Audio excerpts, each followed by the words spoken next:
Part 7। इस कहानी के पहले भाग में नोआ का पास दिखाया गया है, जिसमें फिलहाल वो पहुंचा है विटनी को लिए थेरेपिस्ट के पास। साथ में हेलन भी है। विटनी जिस तरह से बिहेव करने लगी है, उसे थेरेपिस्ट के पास ले जाना ही पड़ा। उसके ट्विटर पोस्ट की वजह से एक टीनेजर ने सुसाइड करने की कोशिश की। थेरेपिस्ट के सवालों का जवाब देते वक्त नोआ और हेलन भी यहाँ मौजूद थे। विटनी ने अपने बिहेवियर का जिम्मेदार अपने पेरेंट्स को ठहराया है। उसने कहा, मुझे अपने पेरेंट्स से सपोर्ट कभी नहीं मिला। वो आपस में ही ठीक से बात नहीं करते। मम्मी का मैक्स के साथ अफेयर चल रहा है और डैड को बेइज्जती सी महसूस होती है। इस बात पर सभी को आश्चर्य हुआ। इसके बाद थेरेपिस्ट ने विटनी को बाहर जाने को कहा। थेरेपिस्ट ने इन दोनों से कहा, आप दोनों को भी सेशन लेने की ज़रूरत है अपने डिफरेंसेस दूर करने के लिए। पर इन दोनों ने कहा, हमारे बीच सब ठीक है, हमें किसी सेशन की ज़रूरत नहीं है। प्रेजेंट में डिटेक्टिव जेफरी इस कैफे में बैठा हुआ है। अपने नोट्स के बेसिस पर वो कुछ सवालों के जवाब ढूंढ रहा है। इसके बाद कहानी फ्लैशबैक में जाती है।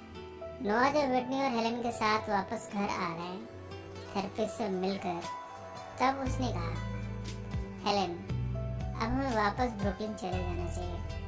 वैसे भी विटनी ने इतना कुछ कर दिया, यहाँ का एक्सपीरियंस कुछ खास रहा नहीं और मार्टिन ने भी जितनी घुड़सवारी सीखनी थी सीख ली। नोआ की इस बात पर हेलन ने भी स्वीकृति दे दी और इस प्रकार अब ये वापस जाने की तैयारी करने लगे हैं। पर मार्टिन ने आकर कहा, मुझे एक आखिरी बार लोकहार्ट रेंज जाना है माफ़ी मांगने के लिए।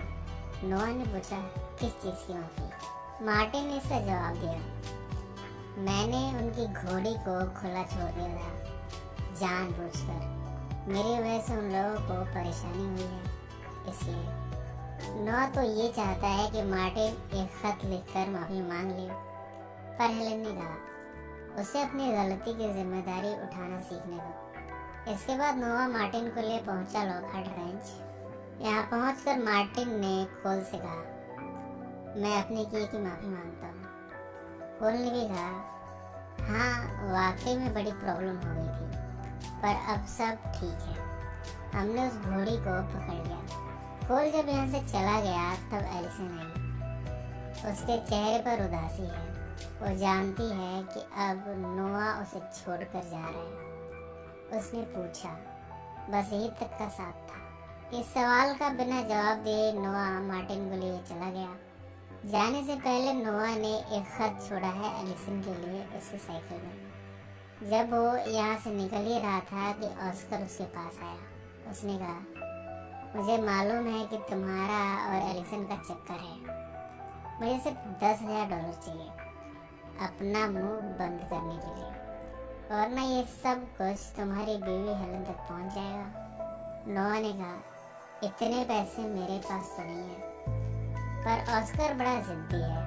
उसने सिर्फ 1 हफ्ते का टाइम दिया है इन पैसों को अरेंज करने के लिए, वरना उसने धमकी भरे शब्दों में कहा है, अब तुम्हारे और एलिसन के बारे में हेलन तुम्हें खुद ही बताएगी। फिलहाल तो नोआ यहाँ से चला आया है, पर शिकन उसके चेहरे पर साफ दिख रही है। फिलहाल इस बात को भुलाकर वो पूरी फैमिली को लिए ब्रुकलिन चला आया है। वो ऑस्कर की धमकी से चिंतित नहीं दिख रहा है, क्योंकि उसने कुछ तो सोच लिया है इस मसले के हल के बारे में। सुबह जल्दी उठकर वो अपनी किताब लिखने बैठा ही था कि ऑस्कर का मैसेज आ गया। इसमें वो हेलन का हाल चाल पूछ रहा है। थोड़ी देर बाद जैसा कि उसने इस समस्या का हल ढूंढ निकाला है, वो पहुंचा है मैक्स के पास। उसने मैक्स से $10,000 मांगे हैं। इतनी बड़ी रकम देने से पहले मैक्स जानना चाहता है कि आखिर नोआ को इन पैसों की ज़रूरत क्यों है, पर नोआ है जो कुछ बताना नहीं चाहता। मैक्स ने कहा, ठीक है मत बताओ, पर ये तो बता दो कि किसको देने जा रहे हो। बातों बातों में उसने मैक्स से सब कुछ बता दिया। उसने कहा, जब मैं कनेक्टिकट बच्चों की छुट्टियां मनाने गया था तब मुझसे गलती हो गई। मैं वहाँ एलिसन से मिला और सारी सीमाएं पार कर गया। अब ये बात किसी को पता चल चुकी है। वो मुझे ब्लैकमेल कर रहा है। पहले तो मैक्स को यकीन नहीं हुआ कि भला नोआ जैसा शख्स भी अपनी पत्नी को धोखा दे सकता है। मैक्स ने कहा, मैंने अपनी बीवी खो दी, इसका मुझे कोई गम नहीं, पर तुम बहुत पछताओगे हेलन को खोकर। इस बात का पता हेलन को बिल्कुल भी नहीं चलना चाहिए। मैं तुम्हें पैसे देता हूँ। चेक पर अमाउंट भरते हुए उसने कहा, मैं तुम्हें अच्छी तरह जानता हूँ, तुम बड़े भावुक हो, तुम हेलन को बताने की गलती जरूर करोगे। मैं तुमसे रिक्वेस्ट करता हूँ, तुम हेलन से कुछ नहीं कहना, वरना तुम उसे हमेशा के लिए खो दोगे। फिलहाल तो नोआ ने ऐसे ही करने का वादा किया है। उसने चेक लिया और यहाँ से चला गया, पर वो हेलन के सामने आते ही अपने आप को गिल्टी महसूस करता है। आज सुबह जब वो जॉगिंग के लिए जा रहा था, तब रास्ते में ही गिर गया। उसका ध्यान इन्हीं सब में उलझा हुआ है। ऐसा लगा कि उसे दिल का दौरा पड़ा है। अब उसे हॉस्पिटल लाया गया है। हेलन पहुंची उसकी देखभाल के लिए। इतने में डॉक्टर आ गई। डॉक्टर ने कहा, आपकी रिपोर्ट आ गई है। रिपोर्ट के अनुसार आपको दिल का दौरा नहीं पड़ा, आपको शायद खून की कमी है। हमें ब्लड टेस्ट करना पड़ेगा। शायद आपको खून का दौरा पड़ा था, पर नोआ का कहना है कि उसे दिल का ही दौरा पड़ा था। डॉक्टर ने कहा, आपको तनाव है, जिसकी वजह से ऐसा हुआ होगा। डॉक्टर तो चली गई है, पर हेलन ने पूछा, भला तुम्हें किस बात का तनाव है? नोआ ने कहा, मैं तुम्हें कुछ बताना चाहता हूँ, हो सके तो मुझे माफ कर देना। हेलन उसे अचरज भरी नजरों से देखने लगी। नोआ ने कहना जारी रखा, जब हम छुट्टियां मनाने गए थे, तब मेरा किसी के साथ रिश्ता बन गया, पर वो सब एक गलती थी। हेलन के चेहरे के भाव बदल गए। उसने गुस्से में पूछा, कितने टाइम चला ये सब? इसका जवाब नोआ ने दिया, लगभग 8 हफ्ते।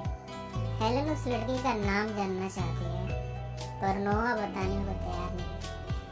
उसने खुद ही एलिसन का नाम गेस कर लिया। जब भी नोआ उस रेस्टोरेंट में जाता था हेलन के साथ, तो उसके चेहरे के भाव बदल जाते थे। वो कुछ अनकंफर्टेबल हो जाता था। उन मेमोरीज को याद करके हेलन के लिए ये सब गेस करना कुछ मुश्किल नहीं था, और नोआ की खामोशी ने उसके शक को यकीन में बदल दिया। गुस्से में वो घर पहुंची। नोआ तो घर आकर बच्चों के साथ मशगूल हो गया, पर हेलन को ये वक्त जैसे काटने को दौड़ रहा है। उसकी जबान से एक भी शब्द निकल नहीं पा रहा।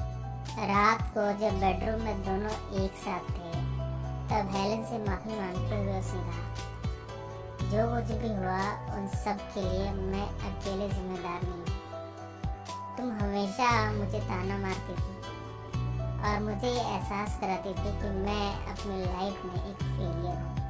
तुम्हारे पेरेंट्स के तो कहने ही क्या, एक मैं हूँ जिसने एक दशक में सिर्फ एक किताब लिखी है, जबकि तुम्हारे पिता की कितनी किताबें छप चुकी हैं। मैं बहुत प्रेशर में था। ऐसे में जब मैं एलिसन से मिला, तब अपने आप को रोक नहीं पाया। इस पर हेलन ने कहा, तुम मुझसे बात करते। नोआ ने अपनी गलती मानते हुए कहा, उस समय मैं कुछ ऐसे मेंटल स्टेट में पहुंच गया था कि मुझे कुछ भी समझ में नहीं आया।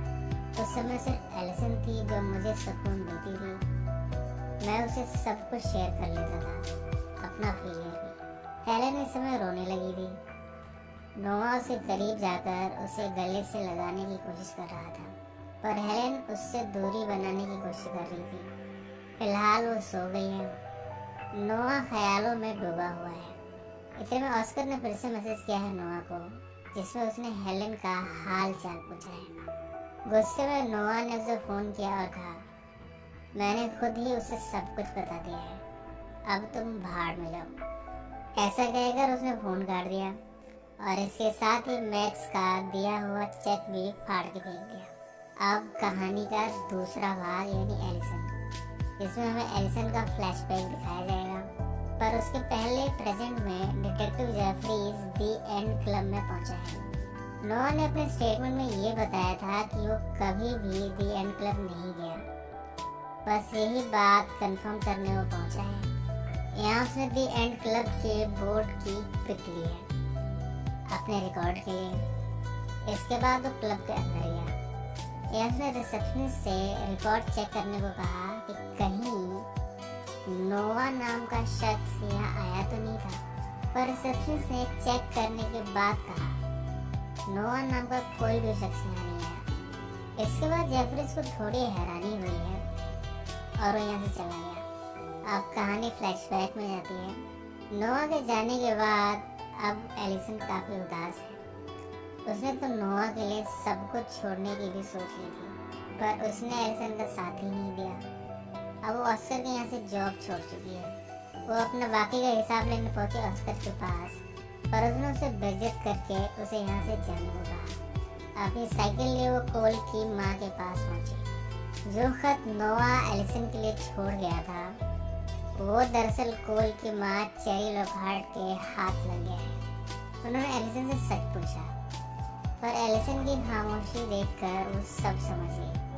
उन्होंने उस खत को उसे पढ़ने भी नहीं दिया और जलाते हुए कहा, इस बात को यहीं भूल जाओ, तुम भी और मैं भी। मैं जानती हूँ कि तुमने नोआ से जिस्मानी संबंध बनाए हैं। ये सब कोल को पता लगा तो बहुत कुछ बिगड़ जाएगा। वैसे ही सब कुछ बिखरा हुआ है। अब तुम इन सबको भूल जाओ, मूव ऑन करो। जब सभी डिनर टेबल पर बैठे थे तब कोल ने कहा, हमें ऑस्कर से सुलह कर लेनी चाहिए। आज के बाद से हम उसके काम में रोड़ा नहीं अटकाएंगे और वो हमारे काम में नहीं अटकाएगा। इसके बाद कोल स्कॉटी और एलिसन को लिए ऑस्कर से सुलह करने पहुंचे। कोल ने दोस्ती का हाथ बढ़ाते हुए कहा, आज के बाद से हम तुम्हारे काम में दखल नहीं देंगे और तुम हमारे काम में कोई मतलब नहीं रखोगे। ऑस्कर ने भी अपना हाथ बढ़ाते हुए कहा, ओके डन। पर जाते हुए स्कॉटी ने ऑस्कर के पेट में जोर का घूंसा मार दिया। जवाब में ऑस्कर ने एलिसन को बिच कहते हुए उसके और नोआ के रिश्ते के बारे में इन दोनों को बता दिया। अब कोल गुस्से में यहाँ से चला गया है। स्कॉटी ने ऑस्कर को और भी जोरों से मारा। घर आकर कोल ने एलिसन से सवालात करने शुरू कर दिए। क्या मैं उसे जानता हूँ? एलिसन ने झूठ कहा, नहीं। रात भर दोनों ने एक दूसरे से बात नहीं की। सुबह उठकर एलिसन ने कहा, मैं अपनी सहेली जेन के पास जाना चाहती हूँ कुछ दिनों के लिए। इसके बाद वो जेन के पास पहुँच गई है। जेन दरअसल ब्रुकलिन में है। यहाँ पहुँचकर वो जेन से कहती है, मुझे लगता है कि नोआ के साथ के पल ही मेरी जिंदगी के असली पल थे, बाकी सब तो झूठ है। सुबह जब दोनों एक स्टोर में कुछ शॉपिंग करने पहुंचे तब हेलेन यहाँ आ गई थी। उसने एलिसन को देखकर उससे बात करनी चाहिए। अब वो जान चुकी है कि एलिसन का और उसके पति का क्या रिश्ता था, पर उसने एलिसन से इस बारे में कोई बात नहीं की। बस उसे अपनी बेटी स्टेसी की जान बचाने के लिए, जो कि उसने पहली मुलाकात में किया था, उसके लिए थैंक यू कहा। इसके बाद वो यहाँ से चली गई।